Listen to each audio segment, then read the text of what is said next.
এই ধোঁকাবাজি, এই 2 নম্বরই কোথায় শিখলো? ফেরাউনের গোলামি করতে গিয়ে ধোঁকাবাজি 2 নম্বরই শিখেছে। তাহলে ধোঁকাবাজি 2 নম্বরই, ছল চাতুরি, গোলামির স্বভাব। স্বাধীন আত্মমর্যাদা সম্পন্ন মানুষ 2 নম্বরই রাস্তা জানে না। স্বাধীন আত্মমর্যাদা সম্পন্ন মানুষ মিথ্যা জানে না। স্বাধীন আত্মমর্যাদা সম্পন্ন মানুষ দুর্নীতি জানে না। আব্দুল মুত্তালেব কাফের মুশরিক, আবু তালেব কাফের মুশরিক। ইতিহাস খুঁজে দেন যে আব্দুল মুত্তালেব দুর্নীতিগ্রস্ত। ইতিহাস খুঁজে নিয়ে আসেন, ইতিহাস খুঁজে নিয়ে আসেন। মুহাম্মদ সাল্লাল্লাহু আলাইহি ওয়াসাল্লামের চাচা আবু তালেব 2 নম্বর মিথ্যুক। কঠিন আছে, খুঁজে নিয়ে আসা কঠিন আছে। কেন? আব্দুল মুত্তালেব, আবু তালেব এরা কাফের মুশরিক, হলো ইসমাইলের সন্তান।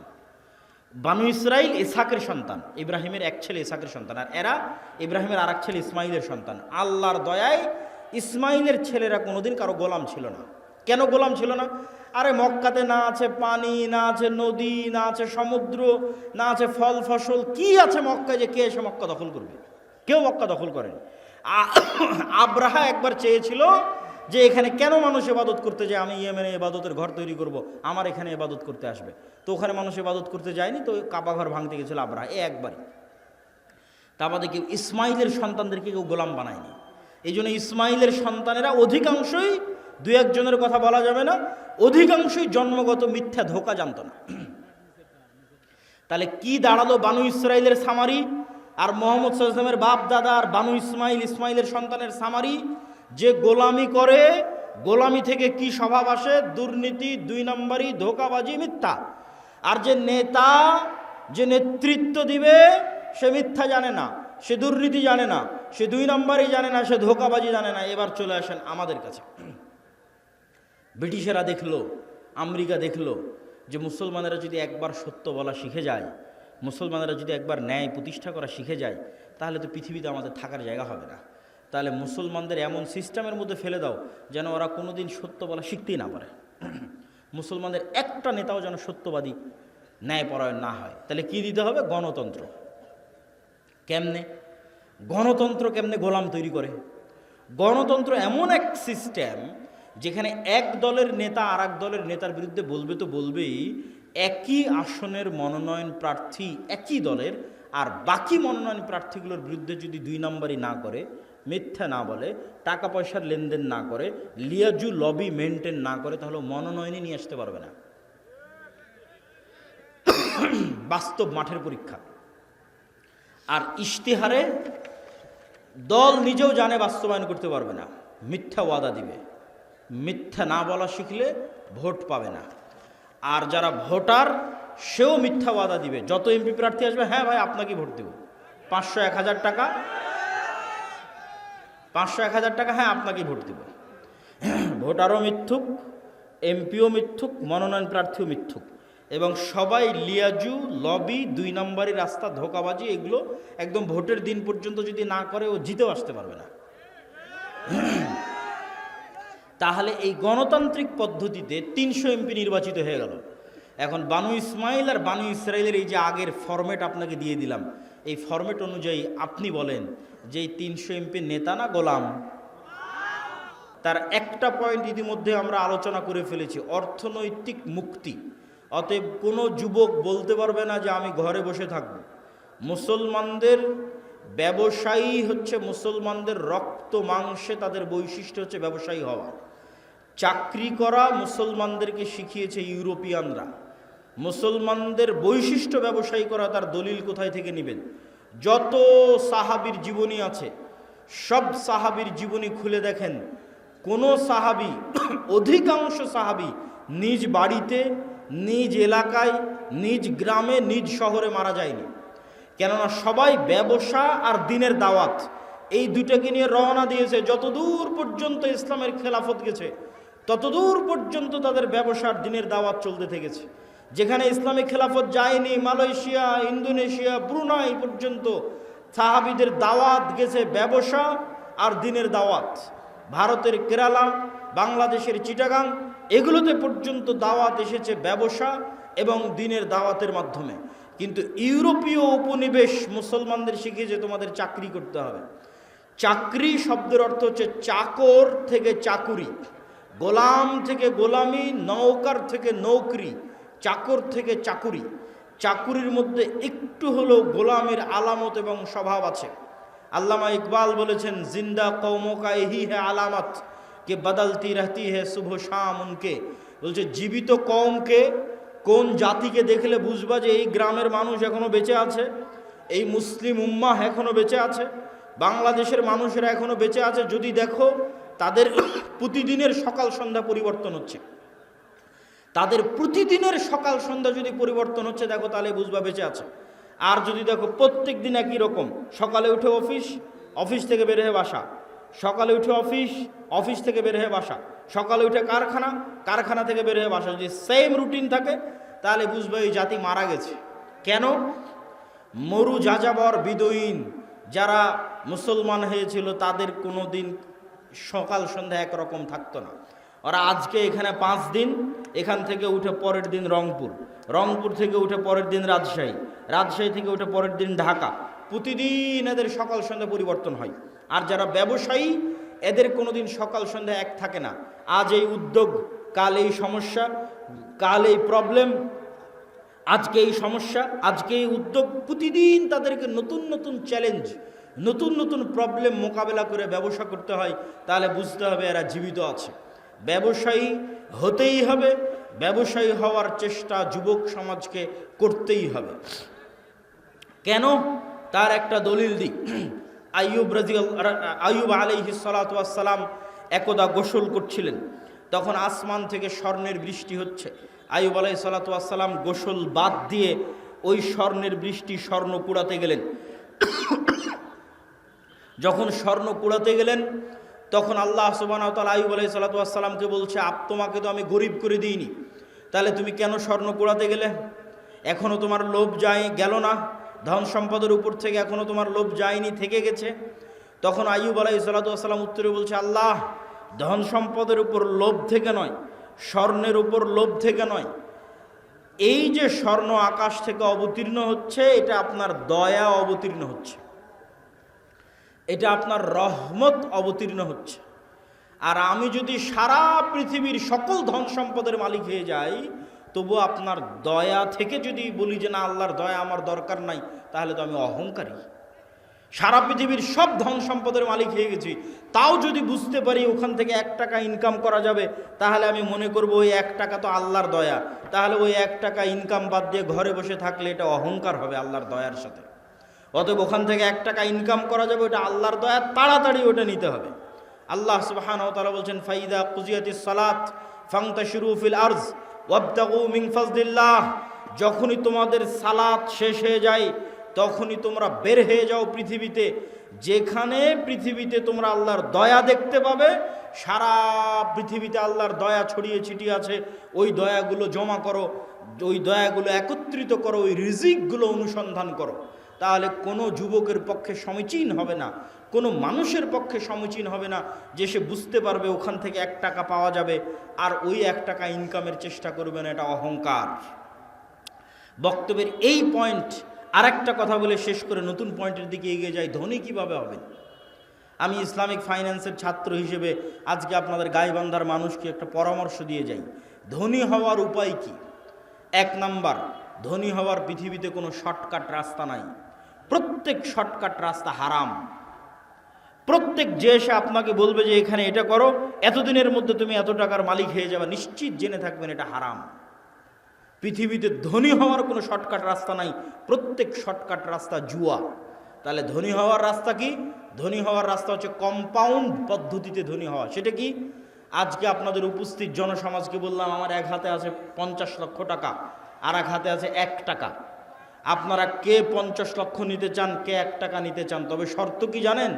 এই 50 লক্ষ টাকা থেকে 1 টাকাও বাড়বে না, আর এই 1 টাকা থেকে প্রতিদিন এই 1 টাকাটা দ্বিগুণ হবে। আজ 1 টাকা তো কাল 2 টাকা, 2 টাকা তো পরের দিন 4 টাকা, 4 টাকা তো পরের দিন 8 টাকা, 8 টাকা তো পরের দিন 16 টাকা। কতদিন দ্বিগুণ হবে? 30 দিন। তা আপনারা এখানে বসে থেকেও যদি এখন ক্যালকুলেশন করেন, আপনার মনে হবে আরে বাড়তে তো 8 টাকা, 8 টাকা থেকে 16 টাকার কতই বাড়বে, 16 টাকা থেকে 32 টাকা, তার চেয়ে ভালো এই 50 লক্ষ টাকা এটা নিয়ে নিই। আপনি তাহলে ধনী হতে পারবেন না, আপনি এখনও ব্যবসা বুঝেন না। আপনি এখনো জুয়ার মধ্যে আছেন, মনে করতেছেন ব্যবসা মানে মনে হয় জুয়া, যে একটা গেম খেলে নিলাম একবারে ধনী হয়ে গেলাম। এখান থেকে উঠে গিয়ে হিসাব করবেন যে এই 1 টাকা দ্বিগুণ হতে হতে 30তম দিনে কত হবে, 1 কোটি টাকার বেশি হবে। ক্যালকুলেটরে অথবা মোবাইলে বক্তব্যের শেষে হিসাব করবেন যে 1 টাকা থেকে 2 টাকা, 2 টাকা থেকে 4 টাকা, 4 টাকা 8 টাকা, 8 টাকা থেকে 16 টাকা, দ্বিগুণ হতে হতে 30তম দিনে কত হয়, 30তম দিনে 1 কোটি টাকার বেশি হয়ে যাবে। তাহলে ধীর স্থিরভাবে টাকা বাড়তে থাকবে, এটা হলো ধনী হওয়ার রাস্তা, ধনী হওয়ার 2 নম্বর রাস্তা। ধরেন আপনাকে 50 লক্ষ টাকা দিয়ে দিলাম, যে যাও তোমাকে 50 লক্ষ টাকা দিয়ে দিচ্ছি, এখন তুমি ধনী হবা কিনা এটা নির্ভর করছে তোমার মেন্টালিটির উপর, মানসিকতার উপর। কে ধনী হবে 50 লক্ষ টাকা নিয়ে, কে ধনী হবে না বুঝেন। যে 50 লক্ষ টাকা নিয়ে গিয়ে চিন্তা করবে আরে 50 লক্ষ টাকা পেয়েছি, তাহলে 50 লক্ষ টাকা থেকে একটা গাড়ি কিনি, মোটর সাইকেল কিনি, তারপরে একটা গাড়ি কিনি 20 লাখ টাকা দিয়ে, বাড়ি করি 30 লাখ টাকা দিয়ে, আর কি করা যায়, একটা এসি কিনি, একটা ফ্রিজ কিনি, আর কি একটা টিভি কিনি। এই ব্যক্তি এই 50 লক্ষ টাকা প্রত্যেক ওই জায়গাতে খরচ করেছে যেখান থেকে আরও খরচ বাড়বে। মোটর সাইকেল কিনেছে, মোটর সাইকেলের তেলে খরচ আছে। গাড়ি কিনেছে, এই যে গাড়ি আজকে আমাদের অ্যাক্সিডেন্ট হলো, গাড়িতে খরচ বাড়বে। গাড়ির গাড়ির টায়ার নষ্ট হবে, চাকা নষ্ট হবে, ওটা নতুন করে কিনতে হবে। প্রতিদিন মোবাইল লাগবে, মোবাইল দিতে হবে। ও যে এসি ফ্রিজ কিনেছে, ওখানে কারেন্ট বিল আসবে, বিদ্যুৎ বিল আসবে। মোবাইল কিনেছে, ইন্টারনেট কিনেছে, ওয়াইফাই কিনেছে, ইন্টারনেটের বিল আসবে। তাহলে এই টাকা প্রত্যেক ওই জায়গাতে ব্যবহার করলো যেখান থেকে আরও খরচ বাড়লো। এই জীবনে কোনো দিন ধনী হতে পারবে না। এর ধনী হওয়ার রাস্তা ফুল স্টপ হয়ে গেছে। এই যদি প্রবাস থেকে কোটি টাকা ইনকাম করে নিয়ে আসে তাও ধনী হবে না, গার্মেন্টসে কাজ করে ইনকাম করে তাও ধনী হবে না, আপনারা যদি মাঠে জমিতে কাজ করে টাকা জমা করেন তাও ধনী হবেন না। শেষ ধনী হওয়ার রাস্তা। ধনী কে হবে? 1 টাকা ইনকাম করেছে, 10 টাকা ইনকাম করেছে, ইনকাম করার পর যে চিন্তা করতে পারবে যে আমার গায়ের জামাটা ছিঁড়া আছে, ছিঁড়াই থাক, আমার পায়ের স্যান্ডেলটা ছিঁড়া আছে, ছিঁড়াই থাক, আমার বাড়ি মাটির আছে, মাটিরই থাক।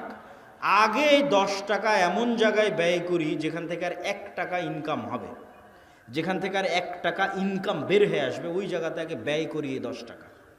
এই ব্যক্তি ধনী হয়ে যাবে। সময় লাগবে, 30 বছর সময় লাগবে, কিন্তু এই যে কম্পাউন্ড ওয়েতে আস্তে আস্তে বাড়তে বাড়তে শেষের দিকে গিয়ে কোটিপতি হয়ে যাবে দ্রুত। শেষে গিয়ে দ্রুত কোটিপতি হবে, শুরুতে অত দ্রুত হবে না, কিন্তু ওর পদ্ধতি ঠিক আছে। আর 10 টাকা ইনকাম করে বলবেন আজকে নতুন জামা লাগবে, 10 টাকা ইনকাম করে বলবে আজকে নতুন স্যান্ডেল লাগবে, আজকে এসি ফ্রিজ লাগবে, জীবনে ধনী হবে না। যে টাকা এমন জায়গায় ব্যয় করতে পারে যেখান থেকে আবার টাকা ইনকাম হওয়ার রাস্তা তৈরি হবে, এ ধনী হয়ে যাবে, আজকে যতই গরিব থাকুক। তাহলে মুসলমানদের ধনী হওয়া ছাড়া, অর্থনৈতিক মুক্তি ছাড়া গোলামি থেকে মুক্তির রাস্তা নাই। আজকের পুরো পৃথিবী টিকেই আছে ডলারের গোলামির উপর।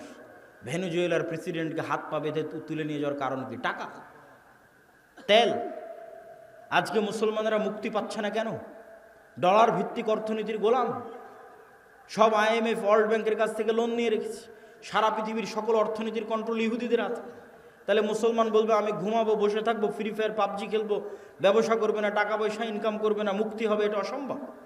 ব্যবসা করতে হবে, টাকা পয়সা ইনকাম করতে হবে। আল্লাহ সুবহানাহু ওয়া তাআলা কবুল করুক, আল্লাহুম্মা আমিন। গোলামি থেকে মুক্তির জন্য 2 নম্বর করণীয় ঈমান বিল গায়বে ইয়াকিন এবং সর্বোচ্চ তাওহীদে বিশ্বাস। আল্লামা ইকবাল লিখেছেন, ये दौर अपने बराहिम की तलाश में है। আজকের যুগে মুসলমানদের মুক্তির একটাই রাস্তা। আজকে মুসলমানদের মধ্যে একজন ইব্রাহিম আলাইহিস সালাম লাগবে। নাই, ইব্রাহিম আলাইহিস সালাম নাই মুসলমানদের মধ্যে। আল্লামা ইকবাল গবেষণা করে দেখেছে, অনুসন্ধান করে দেখেছে, মুসলমানদের মধ্যে সালাত আদায়কারী আছে, রোজাদার আছে, দানবীর আছে, ইব্রাহিম আলাইহিস সালামের মতো সর্বোচ্চ তাওহীদে বিশ্বাসী নাই। আপনারা আহলে হাদিস মানুষ মনে করছেন আমরা তো কবরে যাই না, আমরা তাবিজ কবজ ব্যবহার করি না, আমরা শিরক করি না, তাহলে আমাদেরও কিসের তাওহীদে কমতি আছে? সেটা কোথায়? ইব্রাহিম আলাইহিস সালাতু ওয়াস সালামের তাওহীদ মানে তার হৃদয় শুধু এই কবর আর শিরক থেকে মুক্ত নয়, তার হৃদয় টাকার প্রভাব থেকে মুক্ত, নেশার প্রভাব থেকে মুক্ত, নারীর প্রভাব থেকে মুক্ত, ক্ষমতার প্রভাব থেকে মুক্ত। কোনো একটার প্রলোভন দেখিয়ে তাকে আল্লাহর আনুগত্য থেকে দূরে করা যাবে না। তুমি আহলে হাদিস হলে কি হবে, সালাফি হলে কি হবে, কবরে পূজা না দিলে কি হবে? তুমি তো বিড়ি খোর, সিগারেট খোর, বিড়ি সিগারেটের নেশায় আছো।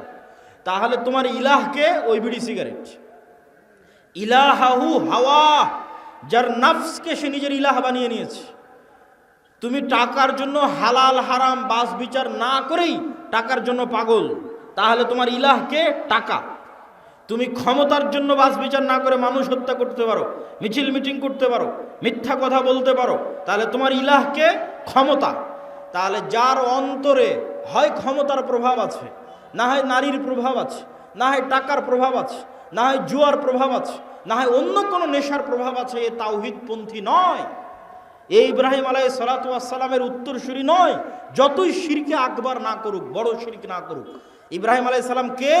যার হৃদয় শুধু ওটাই চায় যেটা আল্লাহ বলেছে, তার হৃদয় ওটাই ভালোবাসে যেটা আল্লাহ ভালোবাসে, তার হৃদয় ওটাই ঘৃণা করে যেটা আল্লাহ ঘৃণা করে।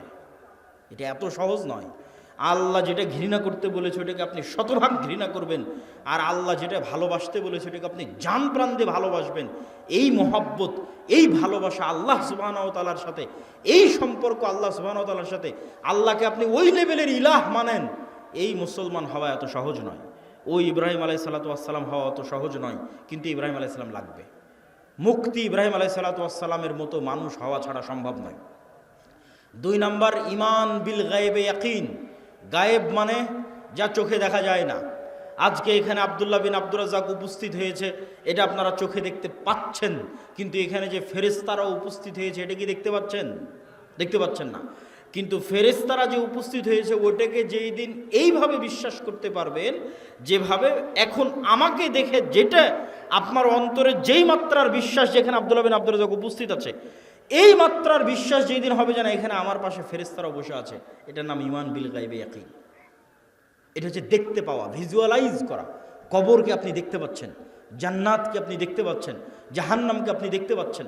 আপনি কল্পনা করেন, আসহাবুল উখদুদের ঘটনা বলছিল তাওহীদ ভাই, ওমা নাকামু মিনহুম ইল্লা ইউমিনু বিল্লাহিল আজিজিল হামিদ, বলছে যে আগুনের মধ্যে ঢুকে যাচ্ছে। ঘটনা তো ভাই বলেছে, আমি শুধু লজিক বলি। ওদের বাড়ি আছে, ঘর আছে, বাড়ি ঘর রেখে সাক্ষাৎ আগুনের মধ্যে কিভাবে ঢুকে? একটা রাস্তা ছাড়া ওই আগুনের মধ্যে ঢুকার কোনো রাস্তা নাই। আপনি পারবো না। পারবো একটা শর্ত পূরণ করলে। সেটা কি? আসহাবুল উখদুদের ঈমান বিল গায়বে ইয়াকিন এত বেশি ছিল যে ওরা ওই আগুনের মধ্যে জান্নাত দেখতে পাচ্ছিল। ওরা আগুনে ঢোকেনি রে পাগলা, ওরা জান্নাতে ঢুকেছে। আল্লাহু আকবার। আপনি মনে করছেন আগুনে ঢুকেছে, কিন্তু ওরা তো আগুন দেখতেই পায়নি। ওরা ওই আগুনে জান্নাত দেখতে পেয়েছে। আমরা কিসে ঢুকছি? জান্নাতে ঢুকতেছি। জান্নাতকে এরকম ভিজুয়ালাইজ যতক্ষণ না করতে পারে ঢোকা সম্ভব নয়। আর ওরা যখন পেছন মুড়িয়ে নিজের বাড়ি ঘর দেখেছে তখন দেখতে পাচ্ছে। আপনি দেখছেন বাড়িতে এসি আছে, ফ্রিজ আছে, ঘর বাড়ি আছে, ছেলে মেয়ে আছে, কিন্তু ওরা যখন বাড়ির দিকে তাকিয়ে দেখেছে তখন দেখছে আর এখানে তো জাহান্নামের আগুন জ্বলছে। সত্যি দেখতে পাচ্ছে, কাল্পনিক নয়, সত্যি দেখতে পাচ্ছে। আর আমাদের বাড়ি ঘরে তো জাহান্নামের আগুন জ্বলছে, ওরে বাবারে, এখানে ফেরত যাওয়া যাবে না। আর এই আগুনের মধ্যে কি দেখতে পাচ্ছে? জান্নাত। আর এখানে তো ঢুকতে হবে। এর নাম হচ্ছে ঈমান বিল গায়বে ইয়াকিন।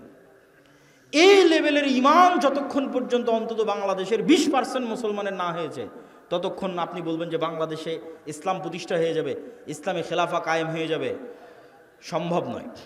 আজকে যদি আপনি আমাকে বাংলাদেশের প্রধানমন্ত্রী করে দেন, আজকে ইরানের কি অবস্থা দেখেন।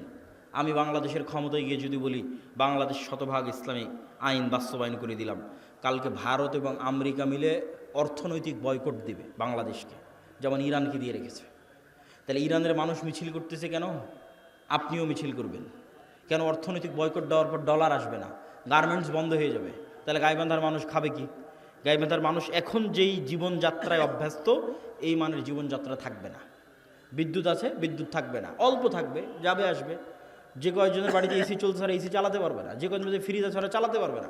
তাহলে জীবনযাত্রার মান কমে যাবে। যখনই জীবনযাত্রার মান কমে যাবে তখন বলে রাখো তোমার ইসলাম, আগের যেটা সেকুলার দেশ ছিল ওটাই ভালো ছিল। কখন বলবে না রাখো তোমার ইসলাম? যখন ওই আসহাবুল উখদুদের মতো ঈমান হবে, দেখতে পাবে আর এটা তো জান্নাত, এটা তো জাহান্নাম, এটা যেদিন দেখতে পাবে। এই লেভেলের ঈমান ছাড়া বাংলাদেশের সবচেয়ে পরহেজগার মানুষকে যদি রাষ্ট্র ক্ষমতায় বসিয়ে দেন, ও রাষ্ট্রে ইসলাম প্রতিষ্ঠা করতে পারবে না। বাংলাদেশের মানুষও ওকে টেনে নামাবে যে তুই ক্ষমতায় থাকলে আমরা খেতে পাই না, টেনে নামাবে।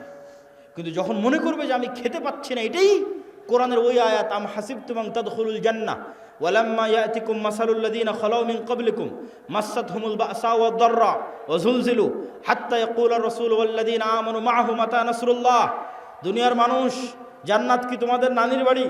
জান্নাত কি তোমাদের মামার বাড়ি? আল্লাহ বলছেন, আম হাসিবতুম আন তাদখুলুল জান্নাহ, মনে করে নিলার জান্নাতে চলে গেলা, অথচ তোমাদের অতীতে যারা চলে গেছে তারা যে পরিমাণ কষ্ট সহ্য করেছে, তারা যে পরিমাণ আল্লাহর পরীক্ষার মুখোমুখি হয়েছে, সেই পরিমাণ পরীক্ষা দুঃখ কষ্ট তোমরা কিছুই ভোগ করনি, আর বলছো জান্নাতে চলে যাব? সম্ভব নয়। সম্মানিত উপস্থিতি, ঈমান বিল গায়বে ইয়াকিন। গায়েব মানে না দেখা জিনিসকে দেখতে পাওয়া। চোখ বন্ধ করলে আপনি দেখতে পাচ্ছেন যে কবরে কি হয়, জান্নাতে কি হয়, এটা দেখাও সহজ। দু একটা সহজ বুদ্ধি বলে দিই, কেমনে দেখতে পাবেন। আল্লাহ প্রত্যেক স্তরে পরের স্তরের আলামত দিয়ে রেখেছে। আমরা এখন দুনিয়ার স্তরে আছি, এর পরের স্তর কবরের স্তর। তো প্রত্যেক দিন দুনিয়াতে আমরা কবর দেখতে পাই, আল্লাহ দেখার ব্যবস্থা করে দিয়েছে। সেটা হচ্ছে ঘুম। আপনি যখন ঘুমাতে যান তখন দোয়া পড়েন, আল্লাহুম্মা বিইসমিকা আমুতু ওয়া আহইয়া। আল্লাহ তোমার নামে ঘুমাতে যাচ্ছি, জি না, যদি হতো আল্লাহ তোমার নামে ঘুমাতে যাচ্ছে তাহলে আরবি হতো আল্লাহুম্মা বিইসমিকা আনামু ওয়া আইকাজ। তাওহীদ ভাই আছে, বুঝতে পারতেছে, আরও যারা আরবি বুঝবে তারা বুঝতে পারবে। তাহলে তখন দোয়ার অর্থ কি হবে? যে আল্লাহ তোমার নামে ঘুমাতে যাচ্ছি, তোমার নামে ঘুম থেকে উঠবো। কিন্তু আল্লাহ দোয়া বানিয়েছে আল্লাহুম্মা বিইসমিকা আমুতু, আল্লাহ তোমার নামে মরতে যাচ্ছি, ওয়া আহইয়া, তোমার নামে মরা থেকে জীবিত হব।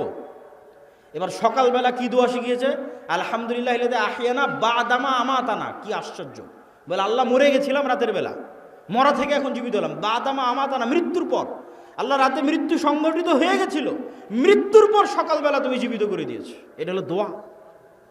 তাহলে প্রত্যেক দিন আমরা কবরে যাচ্ছি, প্রতি রাতে যখনই ঘুমাই তখনই কবরে যাই। ওটাই বারজাখের জীবন। বারজাখী জীবন ওই রকমই, কাছাকাছি। সেটা স্বাদ আল্লাহ সুবহানাহু ওয়া তাআলা দেন। যদিও রুহের পার্থক্য ভেদে বারজাখী জীবনে এক একজনের এক এক রকম হবে।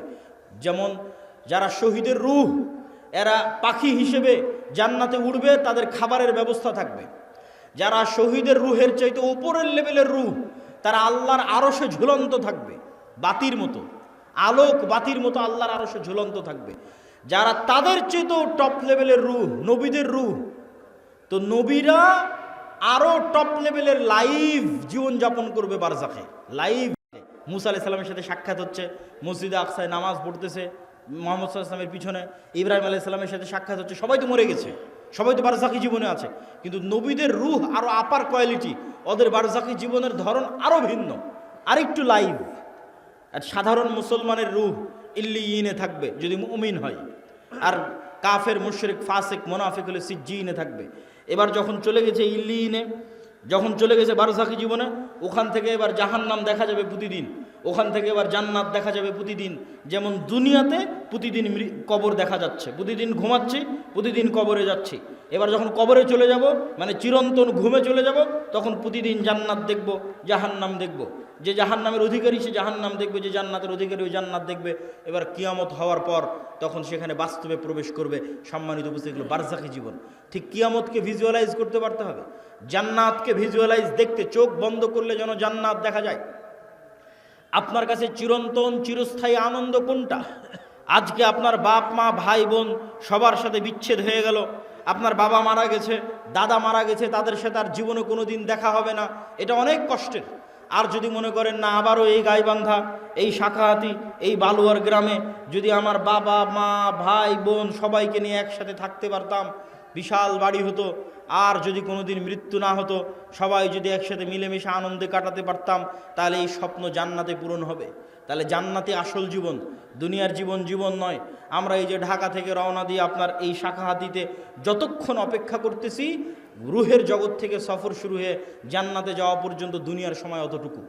আমি এই যে আধা ঘন্টা আগে এসেছি, আর আধা ঘন্টা পর এখান থেকে বের হয়ে যাবো, 1 ঘন্টা সময় যতটুকু, রুহের জগৎ থেকে সফর শুরু হয়ে জান্নাতে যাওয়ার পর্যন্ত এই দুনিয়ার 60 বছরের জীবন ততটুকু, বাস্তবেও ততটুকু।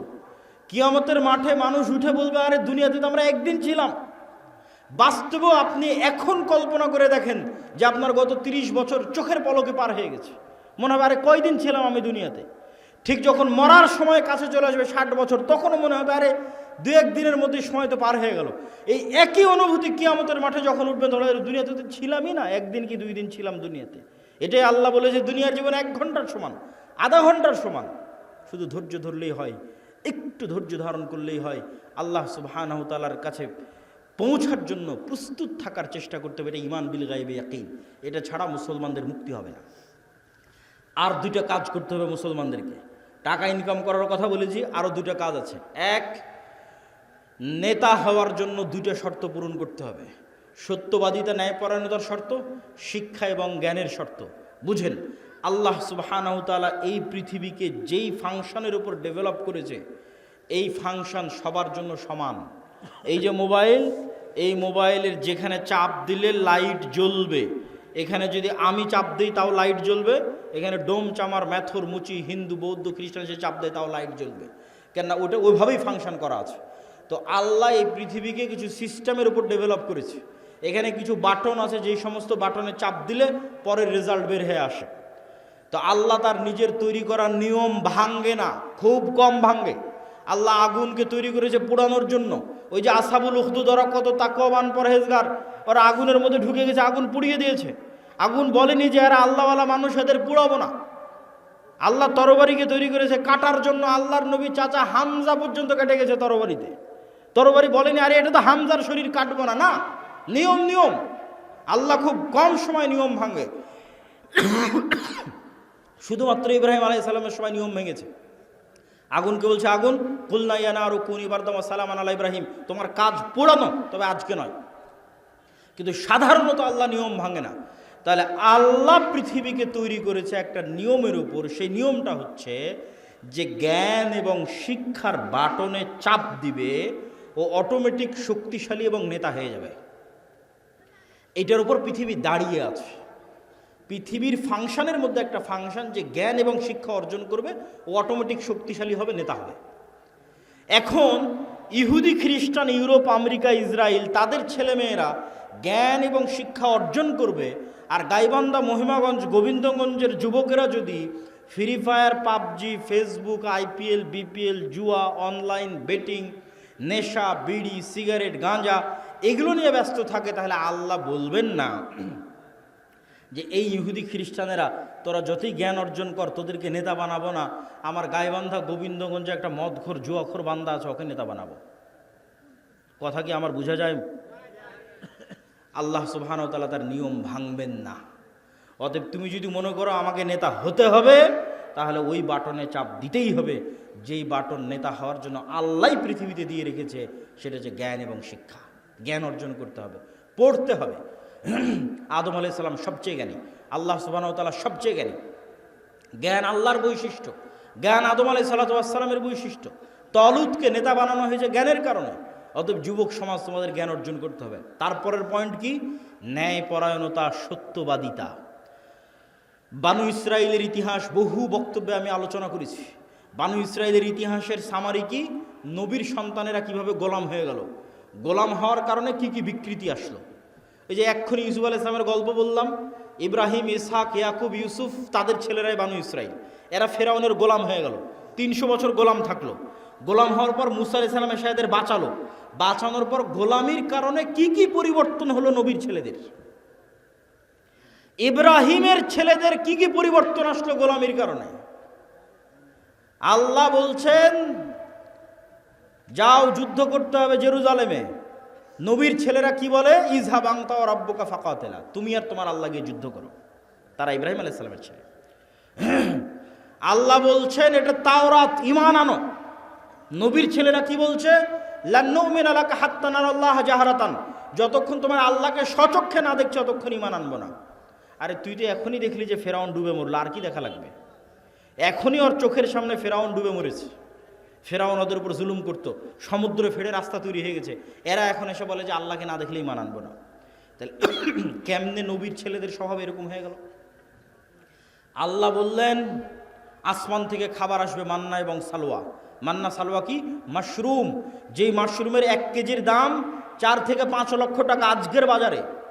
আর বিশেষ এক প্রকার কোয়েল পাখির মতো ছোট সুস্বাদু পাখির গোস্ত, জান্নাত থেকে আসতো, তারা বলল লান নাসবিরা আলা তুআমিন ওয়াহিদ, এই এক খাবার প্রত্যেক দিন ভালো লাগে না মুসা, তোমার আল্লাহকে বলো এই মরুভূমির বালুর মধ্যে পেঁয়াজ রসুন বের করে দিতে, ডাল চাউল বের করে দিতে মরুভূমির বালুর মধ্যে। আল্লাহ বললেন মরুভূমির বালুতে হবে না, জেরুজালেম ফিলিস্তিন আছে, যুদ্ধ করে বিজয় করো। এদের যখন যুদ্ধ করে বিজয় করলো না, এদের উপর গজব আসলো 40 বছর। শুধু নবীর ছেলেদের অবস্থা দেখেন, গোলামির কারণে কীরকম হয়ে গেছে তাদের অবস্থা। 40 বছর পাগলের মতো ঘোরার পর ইউশা বিন নুনের হাতে তওবা ইস্তেগফার করে এরা যুদ্ধ করেছে, লম্বা ঘটনা। আল্লাহ সূর্য থামিয়ে দিয়ে বিজয় দিয়েছে। এবার আল্লাহ বলছে শোনো, তোমাদের বিজয় দিলাম, তোমরা জেরুজালেমে প্রবেশ করার সময় মুখে বলবা হিত্তাতুন নাগফির লাকুম, আর মাথা দিবা সামনে, নিচু করবা, সিজদা অবস্থায় যাবা। হিত্তাতুন হিব্রু ভাষা, মানে আল্লাহ মাফ করে দাও, আস্তাগফিরুল্লাহ।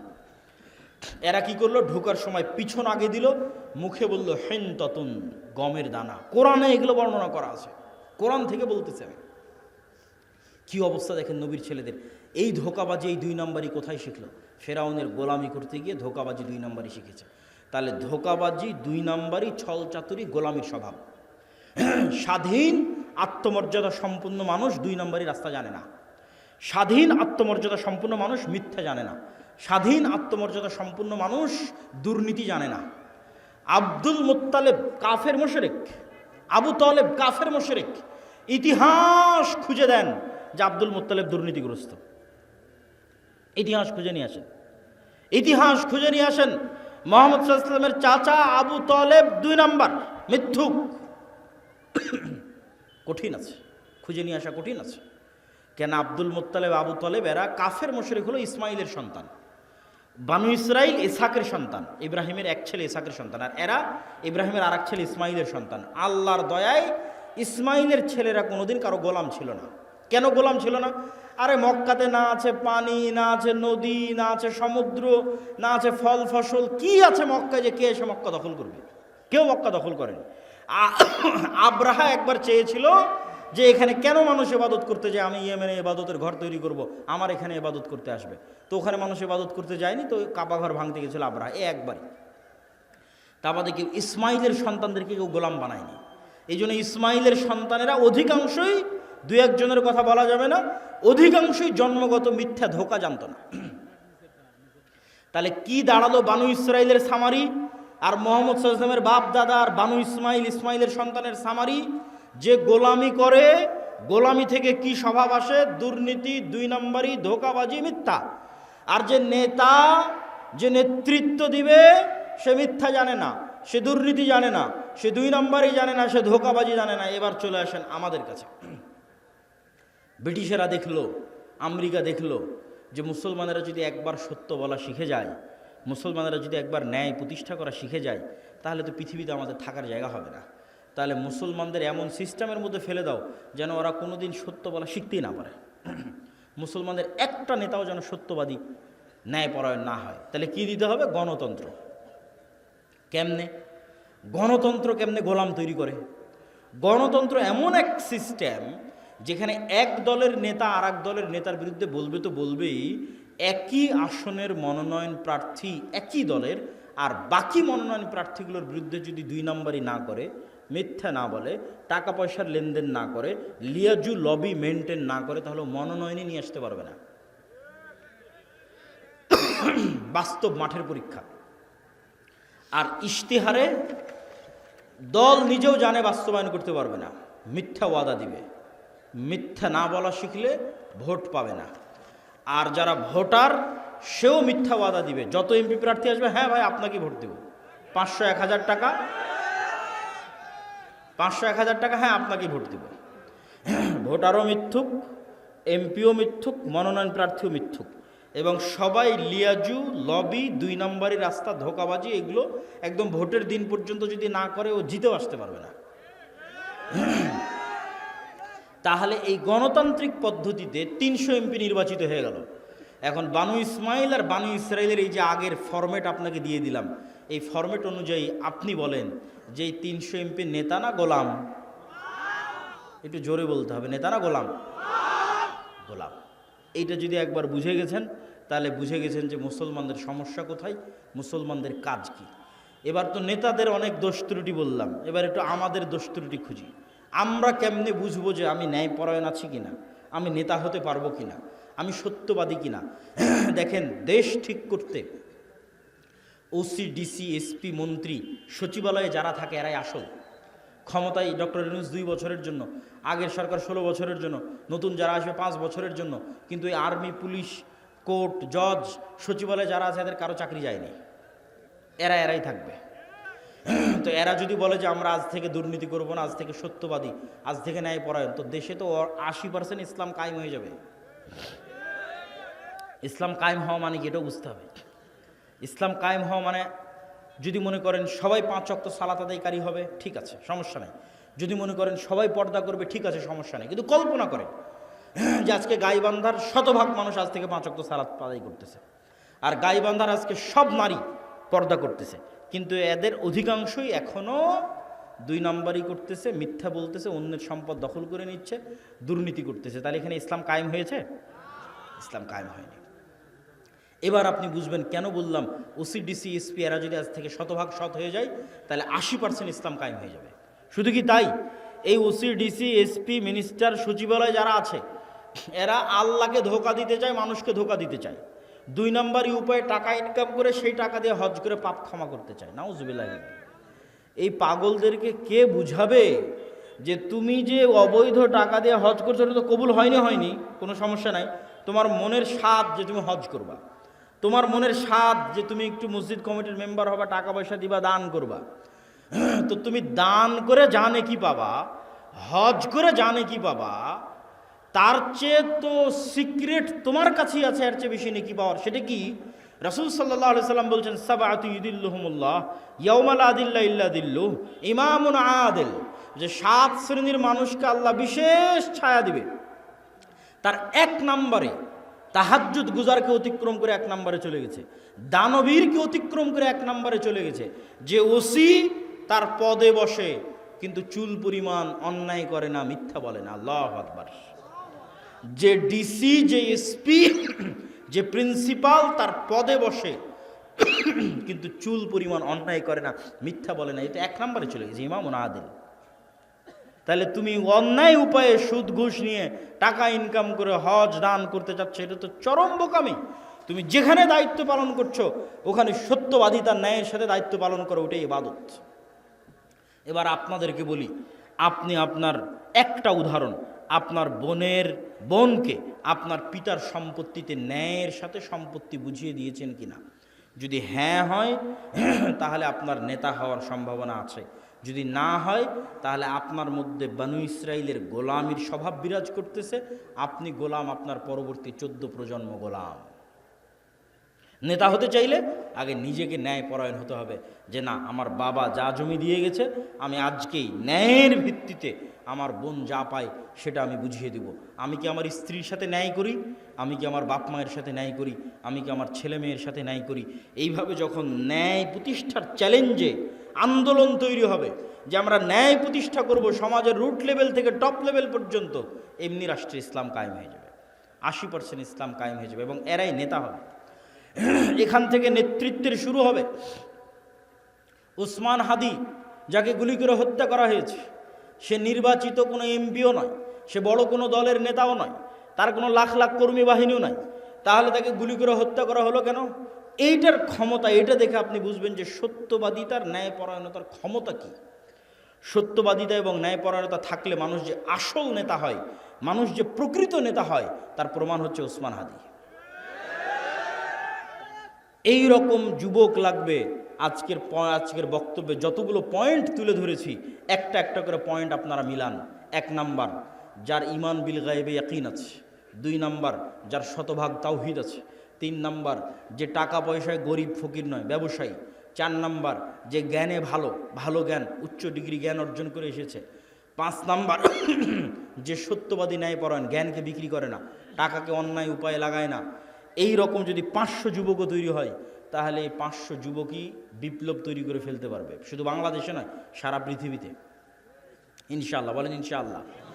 তবে হ্যাঁ, এই রকম যুবকদের উপর বিপদ নেমে আসবে, যেমন আসহাবে কাহাফের উপর বিপদ নেমে এসেছিল। বাঁচার রাস্তা, তার জন্য 2টা সিক্রেট থিওরি বলে আজকের বক্তব্য শেষ করব। 2টে আল্লাহর সাহায্য পাওয়ার মাধ্যম। আল্লাহর সাহায্য ছাড়া বিজয় হয়নি, হবে না, হয়নি, হবে না। আল্লাহর সাহায্য লাগবে। আল্লাহর সাহায্য পাওয়ার 1 নম্বর উপায় সালাত, 2 নম্বর উপায় জিকির। সালাত কি? আজকে এখানে বসে বক্তব্য দিচ্ছি, আমেরিকায় বসে মানুষ লাইভ দেখতেছে, ইংল্যান্ডে বসে লাইভ দেখতেছে, ঢাকায় বসে লাইভ দেখতেছে। তো এই যে ইন্টারনেটের মাধ্যমে, মোবাইলের মাধ্যমে 1000 কিলোমিটার দূর থেকে আমার সাথে তারা লাইভ কানেক্টেড হয়েছে। অনলাইন কোর্সে জুম অ্যাপের মধ্যে, গুগল মিটের মধ্যে পাসওয়ার্ড দিয়ে যখন 1000 কিলোমিটার দূরে থাকা ছাত্র 1000 কিলোমিটার দূরে থাকা শিক্ষকের সাথে কানেক্টেড হয় লাইভে এবং ক্লাস নেয়, মুখোমুখি হয়। সালাত এমন এক প্রযুক্তি যা 7 আসমানে থাকা, আরশে থাকা রব্বুল আলামিনের সাথে জমিনে থাকা আল্লাহর সৃষ্টি মানুষের মধ্যে লাইভ কানেক্টেড করে দেয়। সালাত, আল্লাহু আকবার। আমি আল্লাহর নবীর হাদিস আপনাদের সহজবোধ্য করে অনুবাদ করলাম। হাদিস আল্লাহর নবীর, যে বান্দা যখন সালাতে দাঁড়ায় তখন আল্লাহ সুবহানাহু ওয়া তাআলা বান্দার মুখোমুখি হয়ে যায়।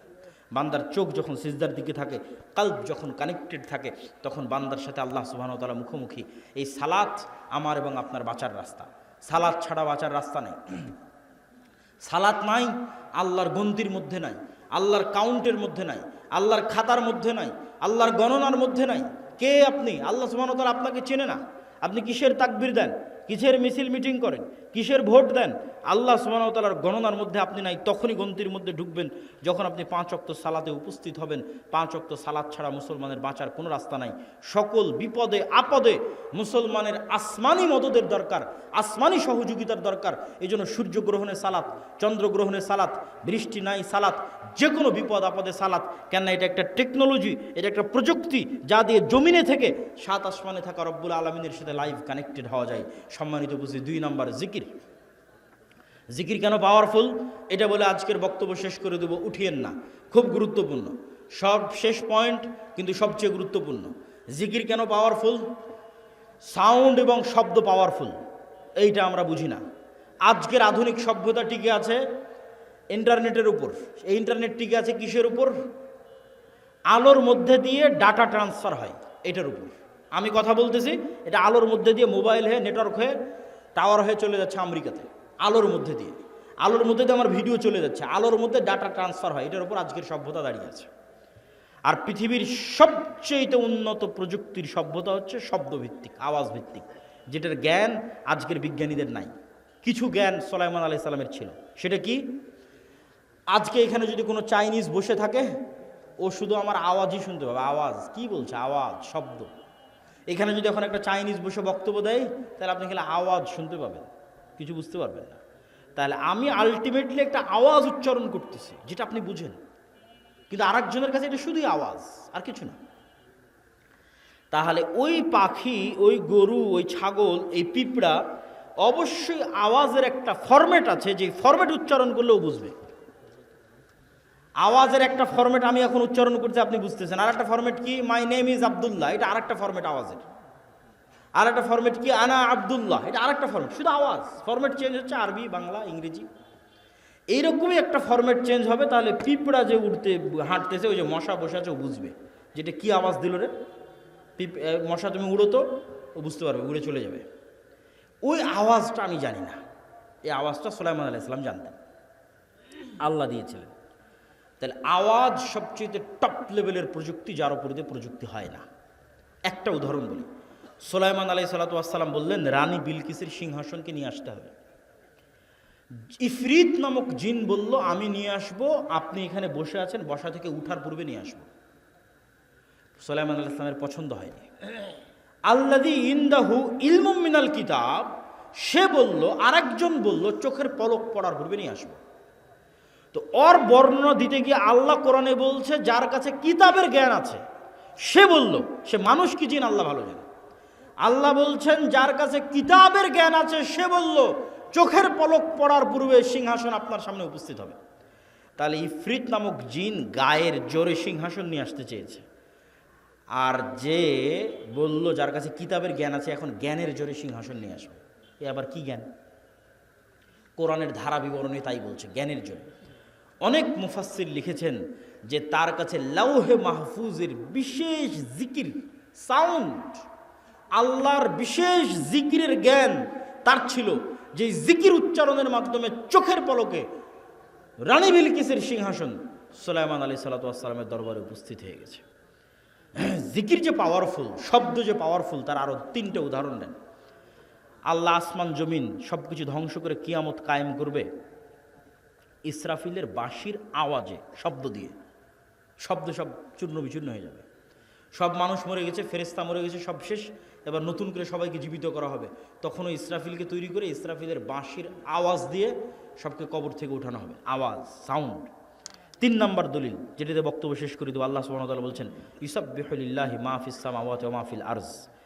আসমান এবং জমিন এবং তার মধ্যে যা কিছু আছে, এই পোস্টার এটাও আওয়াজ করে তাসবিহ পাঠ করতেছে, এই টিস্যু এটাও আওয়াজ করে তাসবিহ পাঠ করতেছে, গায়ের জামা, উপরের প্যান্ডেল, নিচের মাটি, লাইট, ক্যামেরা যা আছে সব আওয়াজ করে তাসবিহ পাঠ করতেছে। সে আওয়াজ আমি শুনতেছি না। যেমন পিঁপড়ার চলার আওয়াজ আমি শুনতে পাই না, কিন্তু পিঁপড়ার চলার আওয়াজ 10 কিলোমিটার দূরে থাকা হাতিও শুনতে পাবে, আমি শুনতে পাই না। তাহলে এই সবগুলো থেকে তাসবিহ বের হচ্ছে। শুধু কি এটাই না, রাসূল সাল্লাল্লাহু আলাইহি সাল্লাম বলছেন এরা শুধু তাসবিহ বলতেছে না, এরা তাসবিহ বুঝে। কিভাবে? মুয়াজ্জিন যখন আজান দেয় তখন মুয়াজ্জিনের আজান যতদূর পর্যন্ত যায় ততদূর পর্যন্ত জীব জন্তু, জড়বস্তু, জড় পদার্থ, কীট পতঙ্গ, পঙ্গপাল যা আছে সব মুয়াজ্জিনের আজান বুঝে ওই আজানের পক্ষে কিয়ামতের মাঠে সাক্ষী দিবে। আল্লাহু আকবার। তাহলে পুরো পৃথিবীটাই টিকে আছে তাসবিহের উপর, পুরো পৃথিবীটাই টিকে আছে জিকিরের উপর। আপনি চোখ বন্ধ করলে যখন এটা দেখতে পাবেন, যখন এটা বুঝতে পারবেন, তখন বুঝবেন জিকির কত পাওয়ারফুল। তাহলে বলেন সালাতের চেয়েও পাওয়ারফুল? জি না, কথা ওঠে নয়, সালাতও জিকির। আল্লাহ কোরআনে বলছেন আকিমিস সালাত লিযিকরি, সালাত পড়ো জিকিরের জন্য। আসলে 24 ঘন্টা আল্লাহর জিকির করা উচিত, কিন্তু 24 ঘন্টা তো তোমরা পারো না, শয়তান তোমাদের পিছে লেগে থাকে। তো অন্তত 5 বার তো আল্লাহকে স্মরণ করো 24 ঘন্টার মধ্যে, এটা ফরজ। এটা যদি না করো তাহলে তোমার সাথে আল্লাহর কোনো সম্পর্ক নেই। মা সালাম। যে কলব দিনে রাতে 24 ঘন্টায় 5 বার আল্লাহকে স্মরণ করতে পারে না, ওর সাথে আল্লাহর কোনো সম্পর্ক নেই। আল্লাহকে স্মরণ করার জন্য সালাত নির্ধারিত ফরম্যাটে দেওয়া আছে, আরও বেশি মজবুত, আরও বেশি পাওয়ারফুল করার জন্য। পুরো সালাতের প্রত্যেক ফরম্যাটে জিকির আছে। যখন আমরা কোরআন পড়ি তখন জিকির। কোরআন কি জিকির?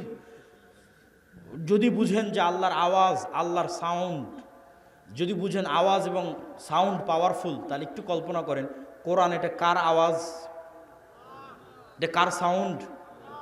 আল্লাহর। জিবরাইল আলাইহিস সালাতু ওয়াস সালাম আল্লাহ সুবহানাহু ওয়া তাআলার নিকট থেকে, লাউহে মাহফুজ থেকে, জিবরাইল আলাইহিস সালাতু ওয়াস সালামের নিকট থেকে মুহাম্মদ সাল্লাল্লাহু আলাইহি ওয়াসাল্লাম। এই জন্য তাজবিদের গুরুত্ব আছে। আপনার কোরআন পড়াটা যেন এমন হয় যেমনভাবে মুহাম্মদ সাল্লাল্লাহু আলাইহি ওয়াসাল্লাম পড়তেন। তাহলে মুহাম্মদ সাল্লাল্লাহু আলাইহি ওয়াসাল্লামের পড়াটা জিবরাইলের মতো, জিবরাইলের পড়াটা আল্লাহ সুবহানাহু ওয়া তাআলার মতো, আল্লাহর আওয়াজ। আল্লাহু আকবার, আল্লাহু আকবার। মুসা আলাইহিস সালাতু ওয়াস সালামের লাঠির চেয়ে পাওয়ারফুল জিনিস মুসলমানদের কাছে আছে, সেটা হচ্ছে আল্লাহর আওয়াজ, আল্লাহর শব্দ। এই জন্য এটা সর্বশ্রেষ্ঠ জিকির। আফজালুজ জিকরি তিলাওয়াতুল কোরআন। সম্মানিত উপস্থিতি, তাহলে কি দিয়ে আপনি বাঁচবেন? নেতা হতে চান, ইসলামী বিপ্লব করতে চান, 2টা জিনিস লাগবে, সকাল সন্ধ্যের জিকির, 5 ওয়াক্ত সালাত, পারলে রাতেরও সালাত। আল্লাহ সুবহানাহু ওয়া তাআলা আমাদেরকে আজকের বক্তব্যের উপর আমল করার তৌফিক দান করুক, আল্লাহুম্মা আমিন। আজকের বক্তব্য পুরোটাই লিখিত আকারে আল্লাহর পথে যাত্রা বইয়ের মধ্যে আছে, যেটা আজকে আমাদের সাথে একটা গাড়িও আসতে পারিনি, গাড়ি অ্যাক্সিডেন্ট করার কারণে। এই জন্য আজকে বই পুস্তক আছে কিনা আমি জানি না, তবে না থাকলে আপনারা সংগ্রহ করার চেষ্টা করবেন। এই আল্লাহর পথে যাত্রা বইটা প্রত্যেক মসজিদ, মাদ্রাসা, স্কুল, কলেজ, লাইব্রেরিতে দৈনিক অন্তত 1 পৃষ্ঠা করে হলেও পড়া উচিত। মহিমাগঞ্জ কামেল মাদ্রাসাতেও অন্তত 1-1.5 পৃষ্ঠা করে পড়া উচিত, বাস্তবায়ন করা উচিত। পাঠচক্র সকল মসজিদ, মাদ্রাসা, আল্লাহর পথে যাত্রা আর মাসিক আল ইতিসাম। এই বলে আমি আমার আজকের বক্তব্য শেষ করছি। প্রশ্ন উত্তর আপনারা ধীর স্থিরভাবে থাকেন, তাড়াহুড়া করার কিছু নাই। শাইখ সালাম নেবেন। আমার প্রশ্ন হলো, সালাতে যদি কোনো ব্যক্তি সূরা কেরাত মুখ এবং যদি ঠোঁট বন্ধ থাকে তাহলে এটা পড়া হলো না, এটাকে পড়ার মধ্যে ধরা হয় না। ঠোঁট নড়তে হবে, জিহ্বা নড়তে হবে, আওয়াজ হোক অথবা না হোক। শাইখ সালাম নেবেন। আমার প্রশ্ন হলো, এই শীতকালে আমাদের এলাকায় প্রায় সকল মসজিদে ফজর সালাতের আজান ওয়াক্ত শুরু হওয়ার অন্তত 20-30 মিনিট পূর্বে দেওয়া হয়। এইটা যদি দেওয়া হয় তাহলে অবশ্যই সংশোধন করার চেষ্টা করতে হবে। এখন তো আধুনিক যুগ, মোবাইল অ্যাপস সব জায়গায় নির্ধারিত সময় দেওয়া আছে কখন সুবে সাদেক হচ্ছে। কোনো ব্যক্তি ব্যাংকে টাকা রেখে কিছু সুদসহ মূলধন ফেরত পেয়েছে, উক্ত সুদের টাকা গ্রাহক নিতে ইচ্ছুক, তবে কি তিনি উক্ত টাকা কোনো অনিচ্ছুক নিকট আত্মীয় এতিমকে দান করে দিতে পারবেন?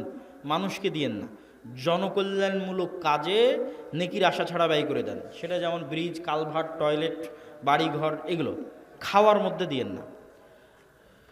শায়েখ, আমি বিভিন্ন সমস্যার সম্মুখীন, এমন অবস্থা বেশি বেশি দান করতে পারছি না। এমত অবস্থা একটা আমল শিখিয়ে দিন যা বিপদ থেকে রক্ষা করবে। সকল আমলকে কভার দিতে পারে জিকির। সকল সকল আমলের কভার দিতে পারবে জিকির। যারা দান করতে পারতেছে না তার দানের নেকিও পাবে জিকির দিয়ে। হজ উমরায় যেতে পারতেছে না টাকার কারণে, তারা হজ উমরার নেকি পাবে জিকির দিয়ে। সিজদায় সব ধরনের দোয়া পাঠ করা যাবে কি ফরজ সালাতে? প্রথমত সালাতে আরবি ছাড়া অন্য কোনো দোয়া পড়া উচিত নয়, এটা 1 নাম্বার। 2 নাম্বার, ফরজ সালাতে তো একদমই সম্ভব নয়। 3 নাম্বার, এমন কোনো সমস্যা নাই যেই সমস্যার বিপরীতে মোহাম্মদ সাল্লাল্লাহু আলাইহি ওয়াসাল্লাম এবং আল্লাহর পক্ষ থেকে আরবিতে দোয়া নাই, এরকম এমন কোনো সমস্যা নেই। তাহলে ওই বাক্যটা আপনি উচ্চারণ করলেন যেই বাক্যটা ওহির মাধ্যমে এসেছে। আপনি নিজে বানিয়ে যেটা বলবেন ওটা কত পাওয়ারফুল হবে বলেন? আর যেটা ওহির মাধ্যমে এসেছে, আল্লাহ কবুল করেছে, লা ইলাহা ইল্লা আনতা সুবহানাকা ইন্নী কুনতু মিনাজ জালিমিন, এটাকে আল্লাহ একবার কবুল করেছে। রব্বানা যালামনা আনফুসানা ওয়া ইল্লাম তাগফির লানা ওয়া তারহামনা লানাকুনান্না মিনাল খাসিরিন, এটাকে আল্লাহ একবার কবুল করেছে। এই জন্য নবী রাসূলেরা যে বিপদে পড়ে যে দোয়া করেছে ওটা কষ্ট হলেও ওই ভাষায় আরবিতেই পড়া উচিত। সারা জীবন দিনের উপর টিকে থাকার উপায় কি? সালাতের সাথে, মসজিদের সাথে, কোরআনের সাথে, এই 3টার সাথে সম্পর্ক যদি ছিন্ন না হয়, আশা করি মরা পর্যন্ত ইমানের উপর থাকা যাবে। আর এই 3টার কোনো একটার সাথে সম্পর্ক ছিন্ন হয়ে গেলে ইমানের সাথে থাকা কঠিন হয়ে যাবে। সালাত, মসজিদ, কোরআন। ইসলামে তো জাতীয়তাবাদ হারাম, তাহলে প্রশ্ন করেছে আর কি জাতীয়তাবাদ কি? প্রথম কথা হচ্ছে, জাতীয়তাবাদ বলেন, গণতন্ত্র বলেন, সমাজতন্ত্র বলেন, এগুলো সবই হচ্ছে এক একটা মূর্তি, নতুন যুগের, আধুনিক যুগের মূর্তি, যেটা এই যুগের আজরেরা তৈরি করেছে। এই যুগের, নতুন যুগের আজরদের তৈরি করা এই মূর্তি যতক্ষণ না ভাঙ্গা হচ্ছে ততক্ষণ পর্যন্ত মুসলমানদের বিজয় সম্ভব নয়। কিন্তু কিভাবে ভাঙবে তার ব্যবস্থা আল্লাহ সুবহানাহু ওয়া তাআলা করে রেখেছেন। সময়ের সাথে ভাঙবে, আমাদেরকে আমাদের ঈমান ধরে রাখতে হবে। ওমর রাদিয়াল্লাহু তাআলা আনহুকে দেখে শয়তান পালাতেন, সে তো মানুষ ছিল, তো তার ভিতর কি বিশেষত্ব ছিল যে তাকে দেখে শয়তান পালাতো? দেখেন, শয়তানের অস্তিত্ব আছে, জিনের অস্তিত্ব আছে, তারা আমাদের দেখতে পায়। আপনাকে উদাহরণ দেয়, একটা বন্দি ঘরের মধ্যে যদি একটা পাখি বা একটা মুরগি ছেড়ে দেন, ওই পাখিটা জানালা খুঁজে পাবে না, ফুকার খুঁজে পাবে না যে কোন দিক দিয়ে বের হবে, শুধু বাড়ি খাবে। কিন্তু আপনি ঠিকই দেখতে পাচ্ছেন, আর এই দিক দিয়ে ফাঁকা আছে, যায় না কেন? তাহলে ওই পাখির দেখা আর আপনার দেখা সমান নয়। কুকুর আপনাকে আপনার মতো করে দেখে না, কুকুর আপনার গন্ধর সঙ্গে আপনাকে চেনে, এভাবে দেখে না আপনি যেভাবে আমাকে দেখছেন, যে কত ফিট লম্বা, কতটুকু দাঁড়িয়ে আছে, সাদা না কালো, এইভাবে দেখে না। আমার গায়ে কালো জামা আছে না সাদা, এইভাবে চিনে না কুকুর আমাদেরকে, কুকুর গন্ধে চিনে। তাহলে এক একজনের এক একটা সীমাবদ্ধতা আছে। আমরা জিন আর ফেরেশতাকে দেখতে পাচ্ছি না, কিন্তু ওরা ঠিকই আমাদের দেখতে পাচ্ছে, এখানেই আছে কিন্তু আমাদের দেখতে পাচ্ছে। তাহলে জিন এবং ফেরেশতারা আছে। আর জিন এবং ফেরেশতার সাথে মানুষের সম্পর্ক তৈরি হওয়া, মানুষের সাথে সম্পর্ক নষ্ট হওয়া, এগুলো বাস্তব। এটা নূরের সাথে যখন কালবের সম্পর্ক বেশি হয়, ফেরেশতার সাথে যখন কালবের সম্পর্ক বেশি হয়, তখন ওখানে শয়তানের অস্তিত্ব থাকে না। সালাম দিয়ে ঢুকলেন, শয়তান থাকবে না। বিসমিল্লাহ বলে খাবেন, শয়তান থাকবে না। পবিত্র থাকবেন, শয়তান থাকবে না। কোরআন তেলাওয়াত করবেন, শয়তান থাকবে না। তাহলে এগুলোতে আপনি কাকে অ্যাক্সেস দিচ্ছেন? ফেরেশতাকে, নূরকে। এগুলো নাই, উল্টাটা ঘটতেছে। সালাম দিয়ে ঢোকে না, কোরআন পড়ে না, নামাজ পড়ে না, পবিত্র থাকে না, সালাত আদায় করে না, তার উপর আবার বাড়িতে ছবি আছে, মূর্তি আছে, বাড়িতে কুকুর আছে। তাহলে ওখানে কি আছে? শয়তান আছে। তাহলে ওমর রাদিয়াল্লাহু তাআলা আনহুর কালবের নূর এতটা পাওয়ারফুল ছিল এবং তার সাহস এতটা, এবং আল্লাহ সুবহানাহু ওয়া তাআলার পক্ষ থেকে বিশেষ মর্যাদা তার জন্য, যে তাকে দেখে শয়তান পালিয়ে যেত। আমি একজন জানাচ্ছি, আমার প্রশ্ন হলো, প্রতিবেশী বলতে যে বাড়ির পাশে বাস করে সে, না যে তার পছন্দের মসজিদের সাথে সম্পৃক্ত সেখানকার মুসল্লিরা সবাই প্রতিবেশী? আপনার সদ্য লেখা আল্লাহর পথে যাত্রা, এটা আল্লাহর পথে যাত্রা বইয়ের মধ্যে আলহামদুলিল্লাহ ওই রকমের কোনো বড় ভুল ত্রুটি নাই।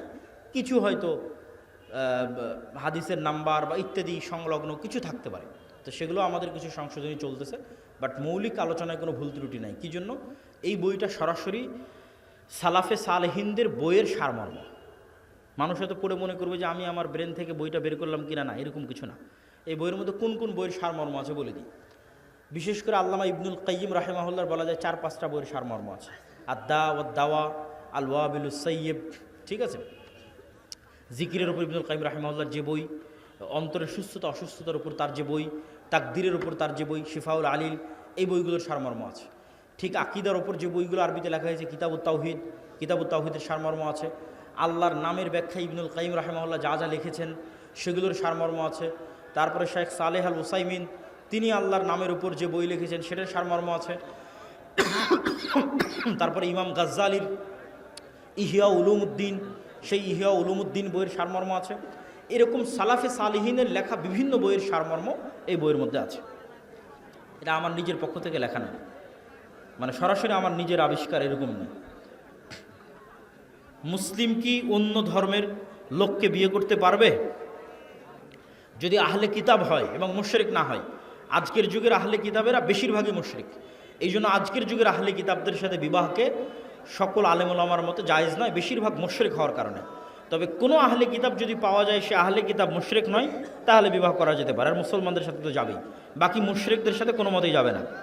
আমি যদি কোরআন ও সহিহ হাদিস মেনে চলি, তাহলে আমি নিজেকে মুসলিম বলতে পারি না। আহলুল হাদিস না বললে কি সমস্যা আছে? যদি সমস্যা না থাকে তাহলে আপনারা আহলুল হাদিস পরিচয় দেন কেন? এটা আসলে সমস্যা না সমস্যার বিষয় নয়। বাতিল ফেরকা যদি তৈরি না হতো এই নামগুলো জীবনও আসতো না। শিয়ারা তৈরি হওয়ার কারণে, খারেজিরা তৈরি হওয়ার কারণে সাহাবীরা আহলুস সুন্নাহ নামটা ব্যবহার করতেন। আর সাহাবীদের মধ্যে আগে থেকে মুহাজির, আনসার এই নামগুলো প্রচলিত ছিল। তারই ধারাবাহিকতায় আরও অনেক নাম পরবর্তীতে এসেছে, তার মধ্যে আহলুল হাদিসও একটি নাম। রাসূল সাল্লাল্লাহু আলাইহি ওয়াসাল্লাম নবুয়তের আগেই তো ওনার বুক চিরে শয়তানের অংশ বের করা হয়, বুকে ঈমান ও হিকমা দেওয়া হয়। নবুয়তের পর হালিমার পশু ফসলে বরকত দেওয়া হয়।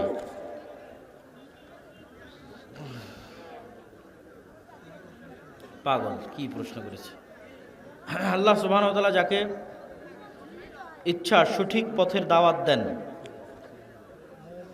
ছেলে মেয়ে বিয়ের বয়স হয়েছে কিন্তু বিবাহ দিচ্ছে না, তাতে করণীয় কি? প্রথম কথা হচ্ছে বিবাহ করার সক্ষমতা অর্জন করতে হবে। তোমার টাকা পয়সার ইনকাম নাই, বিয়ে করে নিয়ে আসবা, পরের দিন ভালোবাসা জানালা দিয়ে পালিয়ে যাবে, ভালোবাসা টিকবে না, ডিভোর্স হবে, সম্পর্ক নষ্ট হবে। তাহলে টাকা পয়সা উপার্জন করতে হবে, উপার্জন করে বিয়ে করতে হবে। আর ধৈর্য ধরার জন্য কি করতে হবে? হ্যাঁ দাদা এখনই দাও, হ্যাঁ এখনই দাও, প্রশ্ন তো চালাবো নি পরে, প্রশ্ন তো অনেক, শেষ করতে তো সময় লাগবে। বলে দিস বক্তব্যের মধ্যে বলেছি। তাহলে কি প্রশ্ন তো এখন রাখবো? আসসালামু আলাইকুম রহমতুল্লাহ। না না না কথা বলেন, 2 মিনিট বলেন। আপনি কি শুরু থেকে ছিলেন?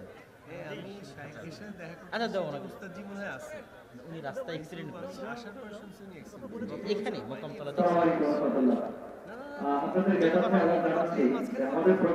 বক্তব্য শেষ, সমস্যা নেই।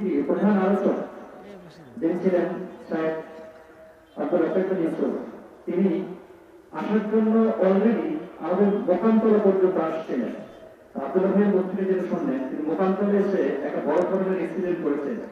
তো আল্লাহর রহমতে তিনি স্বাভাবিক আঘাতপ্রাপ্ত হলেও সুস্থ আছেন এবং আসলে বক্তৃতা দেওয়ার মতো অবস্থানে তিনি ছিলেন না, এই জন্য তিনি রেস্টে আছেন এবং আজকের মতো তিনি আমাদের মাহফিলে আসতে পারেননি। তো আমাদের একজন মেহমান আছে যিনি ভাই হিসেবেই যারা স্বাধীন কায়দা লিখবেন, তিনি আপনাদের সামনে কিছুক্ষণ কথা বলবেন, আপনারা একটু শুনে ধৈর্য সহকারে শুনবেন। জি প্রধান আলোচকের পরে আলোচনা চলে না। না না না কোনো সমস্যা নেই, আমি তো আলোচনা শেষ করে ফেলেছি। এটা সত্তর তো আমি তো জানি না যে আপনি আসছেন, খেয়াল করি, খেয়াল করে তো আরো আগে ছেড়ে দিন। আপনার দাঁড়ান কেন সবগুলো? একটু বসেন, আপনারা একটু বসেন।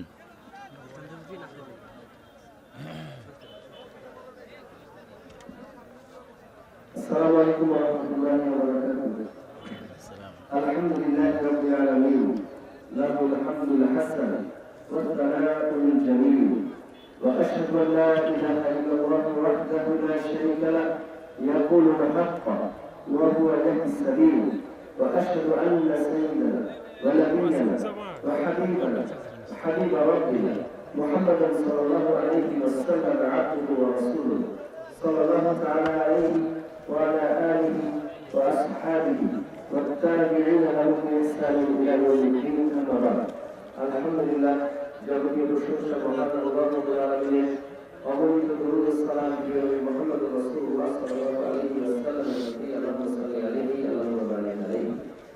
আমি আসলে কোনো ভূমিকায় গেলাম না, আমি আসলে আজকে এখানে একটা প্রোগ্রামে এসেছিলাম, একটা ফুটবল খেলার প্রোগ্রাম ছিল। তখন আমি আগে থেকে জানতাম যে আজকে প্রোগ্রাম আছে, স্মরণ ছিল না। এখানে যাওয়ার সময় শুনলাম যে শেখ আব্দুল রাজ্জাক ইউসুফ হাফিজাহুল্লাহ ওনার আজকে গত বছরই প্রোগ্রামটা ছিল এখানে, সেবারও আসার সুযোগ হয়েছিল। এবারও এই প্রোগ্রাম, কিন্তু গতবার শেখ অসুস্থ থাকে আসতে পারেনি। তো ভাবলাম যে এবার অন্তত দেখা হবে। আমি এখান থেকে আবার গোবিন্দগঞ্জ ফিরে আবার আসলাম, ওনার সাথে দেখা হবে ইনশাআল্লাহ। তো আসলে তাকে যেটা এসে শুনলাম যে শেখ অ্যাক্সিডেন্ট করেছেন এবং এখন আলহামদুলিল্লাহ সুস্থ আছেন। এবং সর্বশেষ ওনার সাথে আমার এইবার হাদিস সফরে দেখা হয়েছিল আলহামদুলিল্লাহ। এবং এমন একটা সময় মানে আরাফাত মাঠে, মানে উনি একটা জায়গায় উপর দিয়ে চাদর টানিয়ে ওখানে বসে দোয়া করছিলেন এবং এই আসরের পরের সময় দাঁড়িয়ে দোয়া করছিলেন। তো ওই সময় দেখা যাচ্ছে গিয়ে কথা বললাম, দোয়া করলেন। তো ভেবেছিলাম আজকে এখানে দেখা হবে। তো এই জন্য আজকে আসা, এখানে কিন্তু শ্রোতা হিসেবে আসা, এসে দর্শক করে ছিলাম। ওনারাই জোর করে ধরে দিয়ে এখানে বসেছিলেন। আসলে সবাই তো প্রধান আলোচকের পরে বক্তব্য চলে না, আপনারা ক্ষমা করবেন। তো যেহেতু কথা আসছে একটা কথা বলে দিলাম, এই ধরনের মাতৃগুলো যেখানে আমরা তো আসলে রাজনীতি করি, এখন অনেক সমস্যা, অনেক কথা সরাসরি বলা যায় না, বদলানোর সমস্যা। একটা জিনিস বলে দেখেন, যেহেতু দাওয়াতের একটা মান, তাই না? আল্লাহ সুবহানাহু ওয়া তাআলা কি বলেছেন? ওয়ামান আহসানু কাওলান মিম্মান দাআ ইলা আল্লাহ। তার থেকে উত্তম কথা কার হতে পারে যে আল্লাহ থেকে মানুষকে ডাকে, ওয়া আমিলা সালিহান, এবং নিজেও নেক আমল করে, যাকে আবার শুধু দেখে বসে থাকে না, নিজেও করে।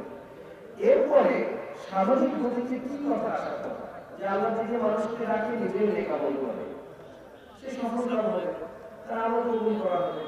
এই ধরনের কথা তো স্বাভাবিক গতিতে আসে, তাই না?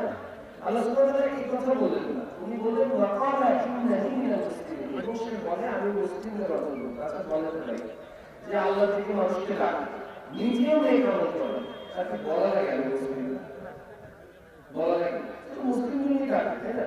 মুসলিম জন্যই নেক আমল করে।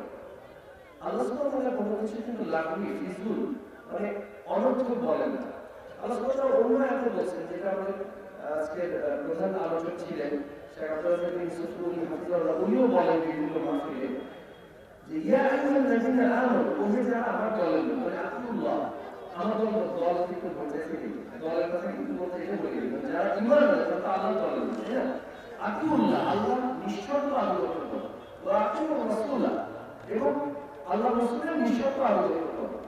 স্বাভাবিক গতিতে কি আর তুমি সফল হবে, তুফলিহ, জান্নাত পাবে, তাই না? আল্লাহ সুবহানাহু ওয়া তাআলা কিভাবে বললেন? আপনি বললেন ওয়ালা তুবতিলু আ'মালাকুম, তোমরা আমলসমূহ বাতিল করে দিও।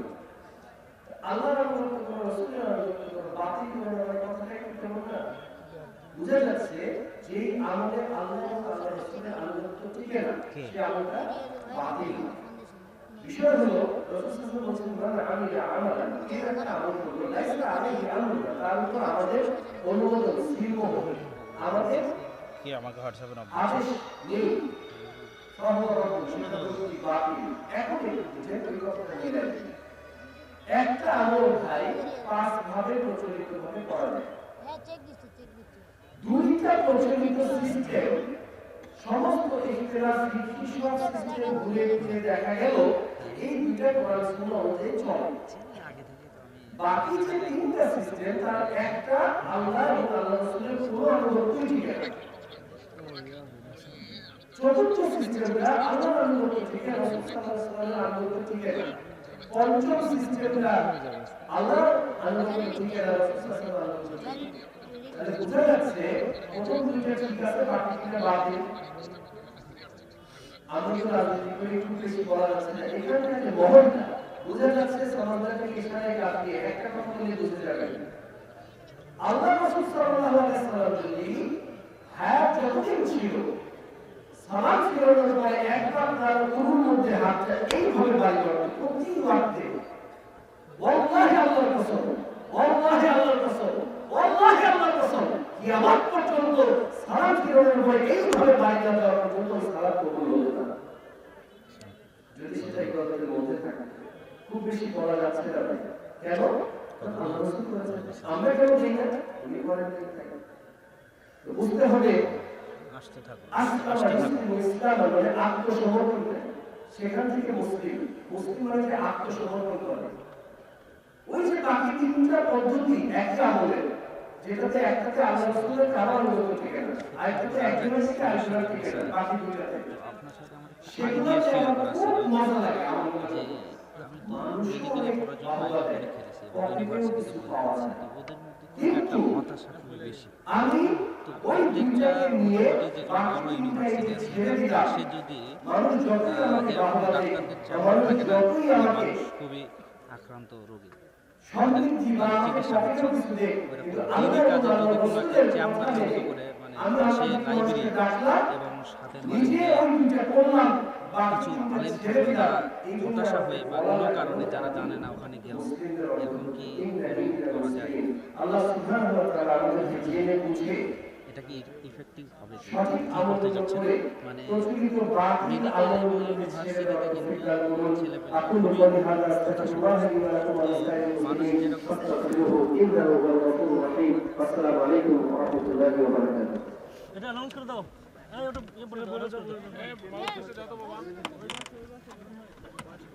মাউথপিসটা এখানে দাও, এখানে এখানে এখানে দাও, এখানে দাও।